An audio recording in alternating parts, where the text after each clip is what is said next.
سورہ بینہ، یہ پوری صورت ایک کاغذ پہ لکھیں، زعفران سے لکھیں تو بہت بہتر ہے، یا کسی ایسی انک سیاہی سے لکھیں جس کا کلر سیاہی اترتی ہو اور پانی میں مکس ہوتی ہو، یا زعفران سے لکھ لیں تو بہت بہتر ہو جائے گا۔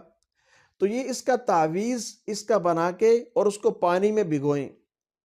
اور جب سارے نقوش پانی کے اندر آ جائیں تو وہ بچے کو کسی برتن میں رکھ کے وہ سارا پانی بچے کے اوپر انڈیل دیں، اور اس کے بعد جو پانی ہے وہ ناپاک جگہ میں نہ ڈالا جائے، وہ پانی اٹھا کے کسی نہر میں ڈال دیں، یا چھت کے اوپر ڈال دیں، یا کسی ایسی جگہ پہ ڈال دیں جہاں پاؤں وغیرہ کسی کے نہ لگتے ہوں، تاکہ وہ دھوپ میں خشک ہو جائے۔ تو ایسے عمل سے جو بچے سوکڑے کے مریض ہیں، جو سوکھے پن کے مریض بچے ہیں، جو ویکنس کا شکار ہوتے ہیں،